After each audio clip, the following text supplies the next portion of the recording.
Me da muchísimo gusto recibir en este espacio al doctor Alejandro Sánchez Flores. Él es investigador titular A del Instituto de Biotecnología de la UNAM e integrante del Consorcio Mexicano de Vigilancia. Doctor, gracias por estos minutos con Mega Noticias. ¿Qué tal, Bitsy? Muy buenas tardes a ti y a todo el auditorio. Gracias, doctor. Pues lo que vemos es un incremento, al menos, por lo menos así lo han dado a conocer las autoridades, de un 22% en los casos de COVID en nuestro país. Ha disminuido, sí, los fallecimientos que se han registrado. Sin embargo, este incremento pues nos preocupa muchísimo. ¿Tendrá algo que ver la presencia ya de la variante del virus en nuestro país? Sí, es lo más probable que las variantes sean la causa de que se esté viendo un incremento en los casos que se reportan semanalmente. Y bueno, esto ya lo sabíamos desde octubre. Nosotros en el país tenemos una variante que todavía no se le considera ni de interés ni de preocupación, que es del linaje B11519. Este fue el causante de que se expandiera en la Ciudad de México y las zonas aledañas los contagios, ¿no? En diciembre pues, tuvimos una ola muy fuerte, principalmente en estos lugares, pero también en otros lugares que son de alta densidad poblacional, ¿no? Como las grandes ciudades.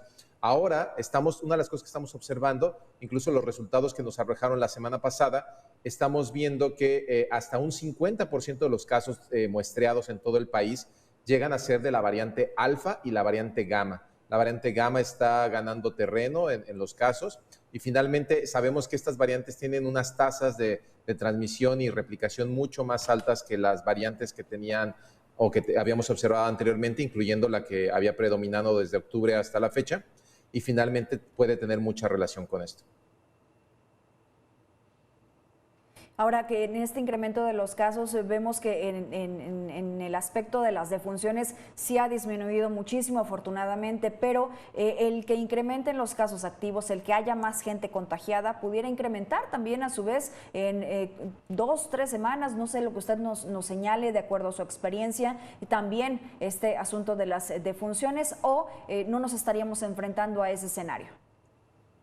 Pues mira, lo que sí estamos observando es que las vacunas sí están brindando este efecto protector contra los síntomas graves y las defunciones, pero definitivamente la gente tiene que recordar que no son 100% eficaces para evitar los contagios. Ahora, es verdad que estamos teniendo ya una población sectorizada, vacunada, donde las personas de mayor riesgo, que son las personas ahorita de 65 años o más, pues es donde hemos visto menor número de casos y mayor protección.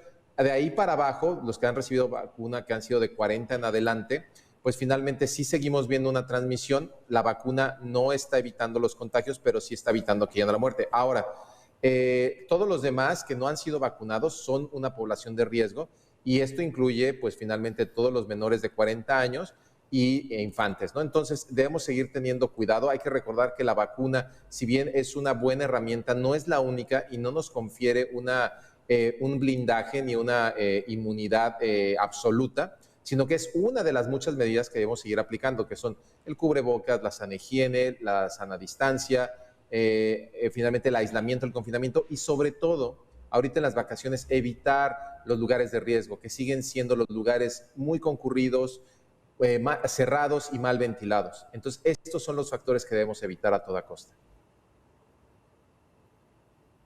Sobre todo que estamos básicamente a un paso de iniciar esa temporada vacacional, doctor.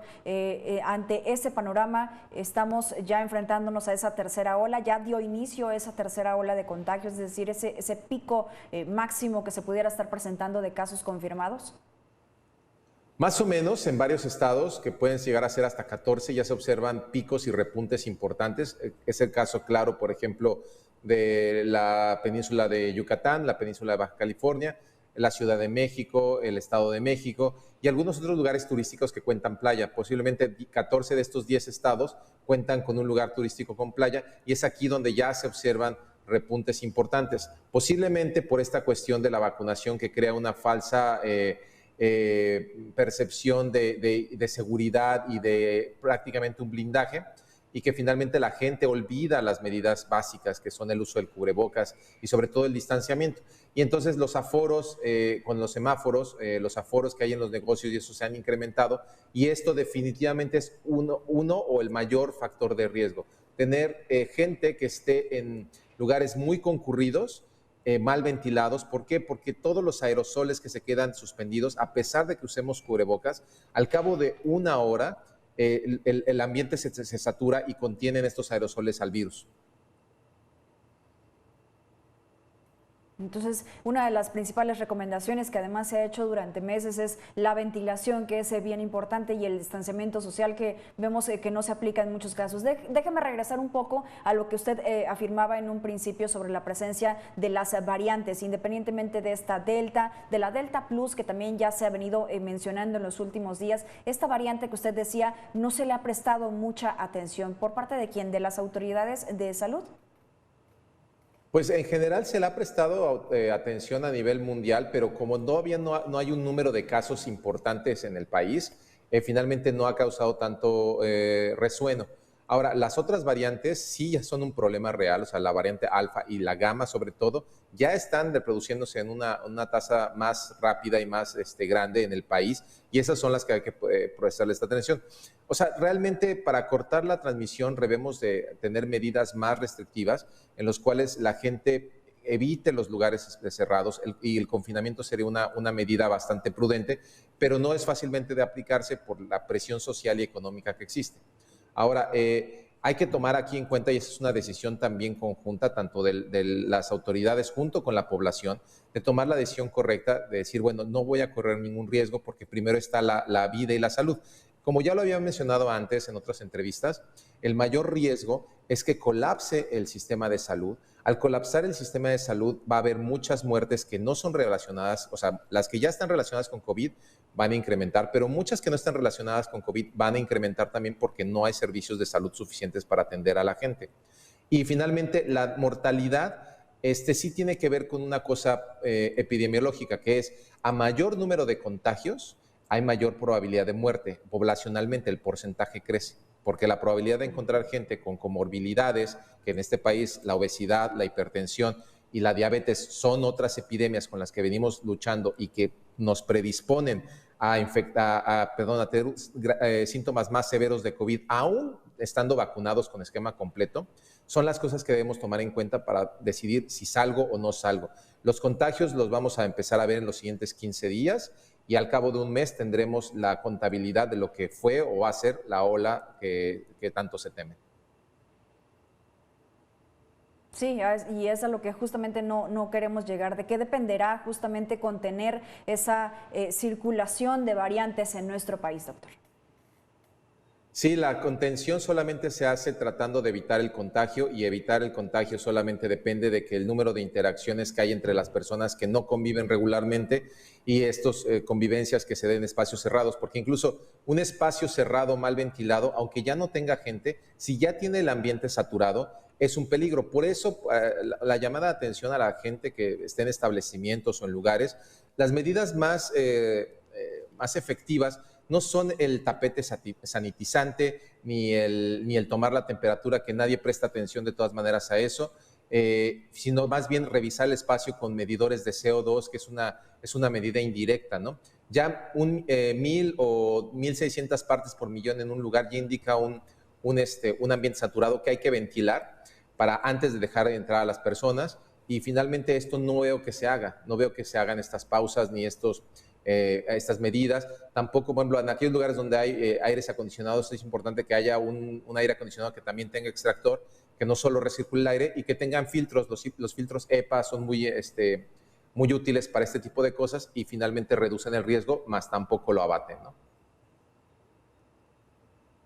Y acelerar también, yo creo que la limpieza de estos aires acondicionados, ¿no? El filtro que contienen, porque también allí se quedan muchos residuos. Yo sé que ya lo he mencionado en otras ocasiones, pero sigue siendo fundamental acelerar el proceso de vacunación ante este escenario al que nos estamos enfrentando, doctor. Definitivamente la aceleración de la vacunación es algo que necesitamos ya, y la selección, como decían, ahorita se ha demostrado que hay 4 vacunas que son efectivas incluso ante la variante Delta, es Pfizer, AstraZeneca, Johnson Johnson y otra que no está ahorita disponible en el país. Pero por lo menos esas tres, tener la gestión para tenerlas disponibles. Además de que Pfizer ya ha sido probada en menores de 12 a 15 años y ellos ya anunciaron que para diciembre tendrán lista una que se puede aplicar en infantes de 6 meses hasta 12 años. Entonces, ahorita la vacunación tampoco, incluso en países donde ya van más avanzados como Inglaterra o Israel, tienen un 60% de vacunación que pudiera parecer alto, pero en realidad para este virus necesitamos arriba del 87%. El 87% es mínimo y nosotros aquí en México, con dosis completa, con esquema completo, no llegamos ni siquiera al 20%. Entonces, esto hace que finalmente la vacuna proteja a unos cuantos, pero a nivel poblacional realmente no estamos protegidos. Por eso hay que seguir cuidándonos. Así es, así es. La Secretaría de Salud ha manejado algunas cifras allí que va muy avanzado el proceso de vacunación. Sin embargo, esto que usted acaba de apuntar es algo bien importante, pero con esquemas completos no vamos tan rápido como quisiéramos, sobre todo para contener este asunto, y también sigue estando en nuestras manos poder hacerlo con todas estas medidas. Doctor Alejandro, muchísimas gracias por esos minutos con Mega Noticias. Muchas gracias, Mitzi. Les mando un saludo. Por favor, cuídense.